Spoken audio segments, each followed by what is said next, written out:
This is the Gamdias Talos E3, a RGB budget PC case that costs as much as a dinner for two at your local Olive Garden. But is it any good? Well, I just finished building a gaming PC in it, and in this video, I'll share with you what I liked, what I didn't, and whether I think you should buy it. The Talos E3 caught my eye because of the price and the design. For around $60, you get 3 pre-installed RGB fans, tempered glass side and front panel, and honestly a very modern gamer aesthetic. The version I went with was the black one with tinted glass panels, and it definitely looks more expensive than it is.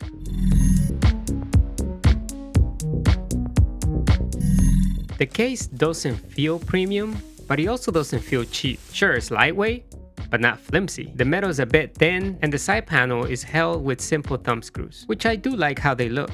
At first, I thought you couldn't remove the front panel, but upon further investigation, I noticed that it was held by 6 plastic tabs and all you had to do was pull it off.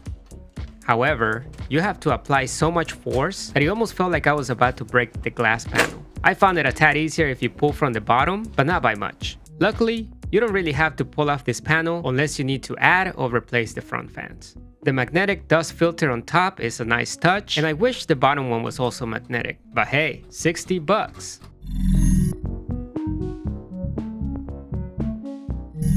Now, when it comes to building in this case, it was probably the worst experience I've had in all of my PC building career. Let me explain. First, the fans. This case comes with 3 120mm RGB fans pre-installed and pre-wired, but they do have proprietary cable connections that I have never seen before and that you won't be able to plug into your motherboard. Instead, the fans are powered by a SATA connector, which you have to plug into your power supply, and this means that you won't have control over the speed of these fans through BIOS. Instead, they're gonna be running at a fixed RPM at all times. That being said, I found the speed of the fans to be sufficient to quietly cool the case, as there was a decent amount of airflow with minimal noise. But still, I don't know about you, but I do like to have control over the speed of my fans. So if you have nicer fans laying around, I would put those in this case instead. This case being a mid-tower means that there's enough room for a full-size ATX motherboard, but the case comes pre-configured for a mini ITX, which means that you're gonna have to install the missing motherboard standoffs. Now to the weakest point of this case in my opinion, and something that could be a major hazard if you're not paying attention. There's this very sharp and pointy screw that protrudes from the back of the case right into the area where the motherboard gets mounted. I didn't notice it at first, and he ended up bending a pin underneath one of my RAM slots.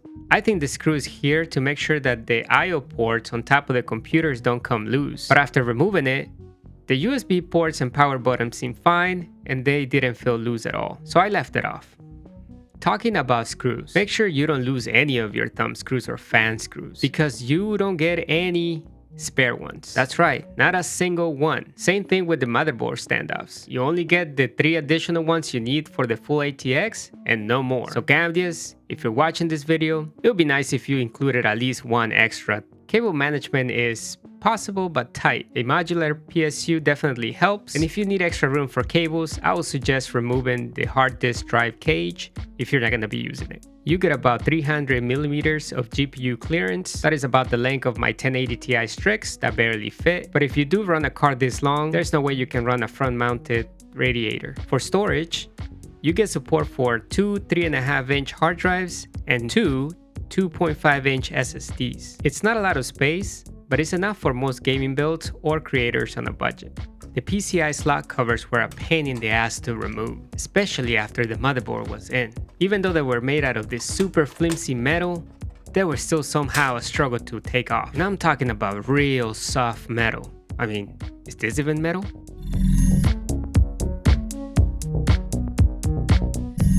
As I said earlier, you get 3 120mm RGB fans pre-installed, 2 intake, 1 exhaust. They come pre-wired, and the 3 of them share a single ARGB header which you can connect to your motherboard or to an RGB controller like I have done in this case. I have previously made a video reviewing these RGB controllers. I'm gonna put the link in the corner up above if you're interested in watching that video.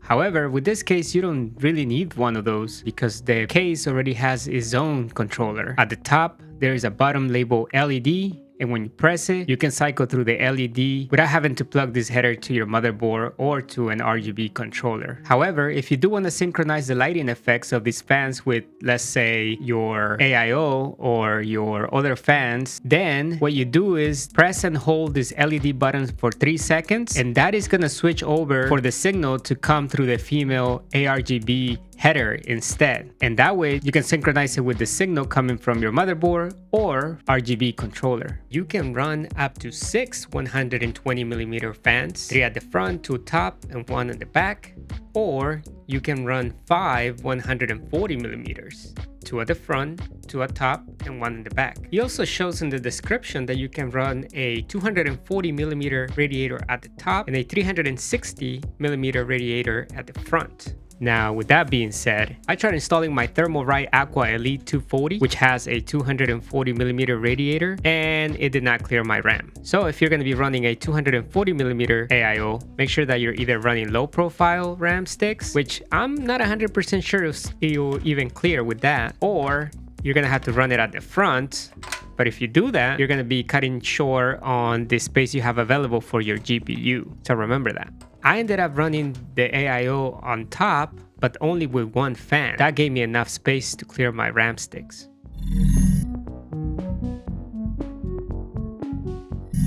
The Talos E3 gives you RGB fans, tempered tinted glass panels, full ATX support, and great looks, all for under 60 bucks. But the build experience kinda sucked. Between that sketchy screw, the difficult PCIe covers, tight layout, and 0 extra screws in the box, it's not a beginner-friendly PC case. So if you're building a PC for the very first time, I would suggest to stay away from this thing.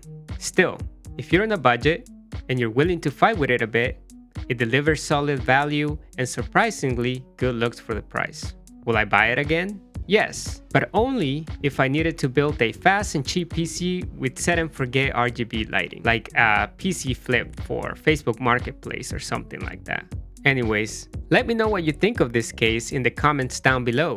Thanks for watching, like the video if you found it helpful, subscribe if you haven't, and don't forget to clean a bit.